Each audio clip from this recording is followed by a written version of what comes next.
Y a nivel podcast, ¿cómo funciona en el momento en el que ya te dijeron que sí? ¿Sabes? Pones el ojo, pones la bala, ya te dijeron que sí. ¿Cuál es el proceso? ¿Hay un research? ¿Lo haces tú? ¿Lo hace alguien más? ¿Qué tanto tardas? Bueno, ya me dijeron que sí. Primero, del sí al está agendado. Si no está en mi calendario, no existe. Hay muchos que me han dicho que sí y aún no agendan. Y entonces de repente ves que agendaron en 3 meses, ¿no? Pero les mando un Calendly y entonces ellos saben cuándo pueden agendar. Y entonces no estoy como, ¿qué día? ¿Qué puedes? ¿Qué no? ¿Qué no? Entonces ya queda. Una vez hecho eso, entonces sí. Como una semana antes de la entrevista, no hacemos mucho preparación antes, hay 2 tipos de research, 3 tipos de research que se hacen.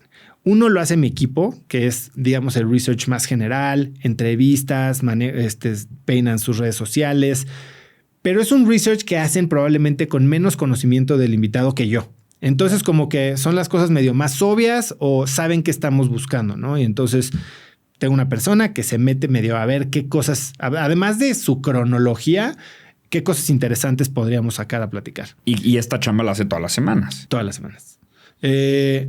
Segunda parte del research es ese mismo tipo de chamba, pero hecha por mí, en la que, por ejemplo, para Paola Longoria, yo escuché 1 o 2 de sus entrevistas. A veces escucho más, pero esta vez escuché 1 o 2 porque después encontré una entrevista de 1 hora y media con su coach de 10 años. Entonces yo escuché, no la entrevista de Paola, sino escuché a la coach de Paola hablando de ella y de otras personas, pero hablando de cómo la entrena o cómo entrena ella a los 2 número 1 del mundo, varonil y femenil, de racquetball.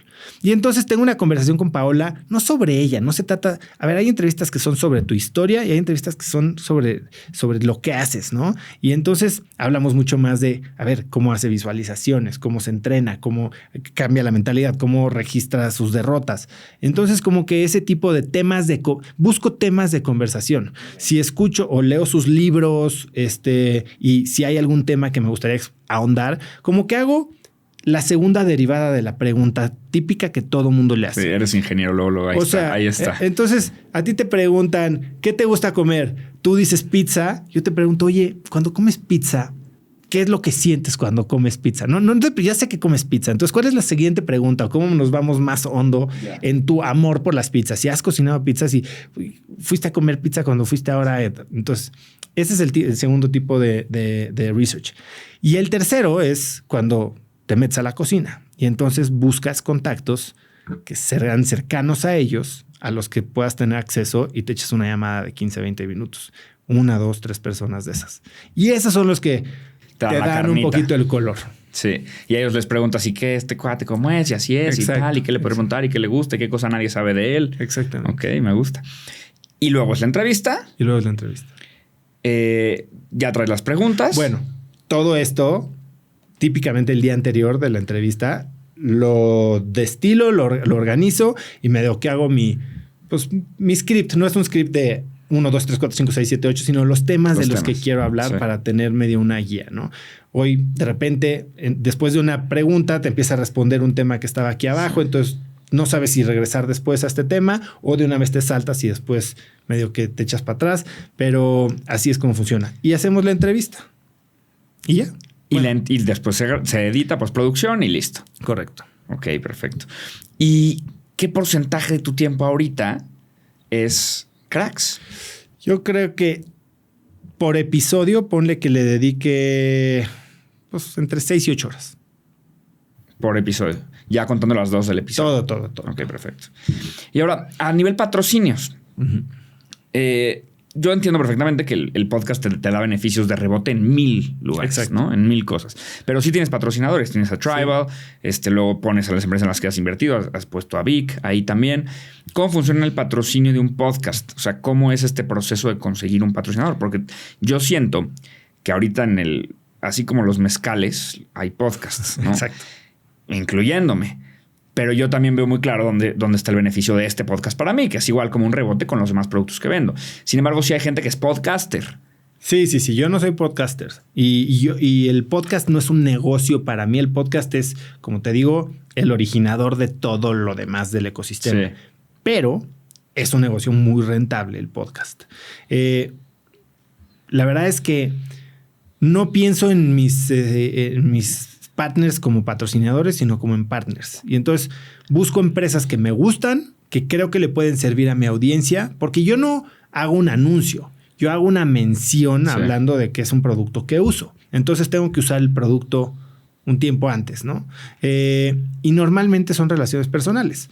Ha habido gente que se me acerca a tratar de patrocinar el podcast para tener una entrevista. Eso no se puede hacer. Ah, sí, no, te han dicho, oye, te pago, pero entrevístame a mí. Claro. Ah, claro. Ok. Claro. Desde políticos, que no hago políticos, hasta empresas que, oye, bueno, queremos patrocinar el podcast, pero bueno, también genera algo de contenido, que eso significa entrevista. Sí, entrevista. Y entonces, desde el principio pongo muy claro que hay un Chinese wall entre el equipo de contenido y el equipo comercial. Y cómo funciona es, puedes tener una entrevista y nunca ser patrocinador. Puedes ser patrocinador y nunca tener una entrevista, o puede pasar que eres entrevistado y meses después o semanas después te vuelves un patrocinador, como me está pasando ahora, que he tenido hace poco algunos entrevistados que hicimos mucho clic y hablamos de que puedan volverse patrocinadores, o que pues, me patrocinan y después como que ya cuajó la historia para hacer una entrevista, ¿no? Pero son totalmente cosas no relacionadas. Y lo que hago es para evitar, yo no tengo un equipo de ventas, de patrocinios, ni tengo un deal, que es el que ofrezco, que es un deal de 10 episodios, bueno, son 10 semanas de presencia por X cantidad de dinero. Y no hay descuentos, no hay o sea, se paga 50% antes, 50% a la mitad. No son 10 semanas consecutivas. Entonces, este paquete de 10 les dura entre 6 y 7 meses de presencia en el podcast. Dos patrocinadores por episodio.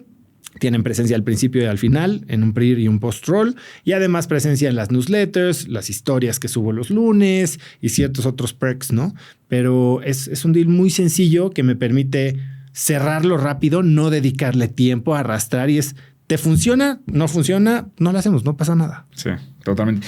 Y justo, sí crees entonces, bueno, más bien sí sabes que entonces tu podcast sí es un negocio por sí solo. Digo, al final tú no lo haces por eso, pero si mañana fuera tu principal fuente de ingresos, funcionaría solamente con el patrocinio.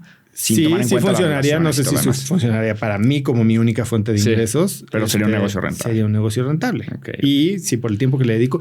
Y el podcast, yo creo que uno de mis cursos en Cracks Education es de cero a podcast, ¿no? Sí. De cero a podcast.com, y te enseño a hacer tu podcast. Pero lo más básico para que lo lances. Y lo que te digo es, esto tienes que hacerlo lo más lean, porque se vuelve complicado, y un podcast es algo que tienes que poder hacer aunque pagaras por él, porque literal vas a pagar con tu tiempo y con la lana que le vas a meter al equipo. Sí.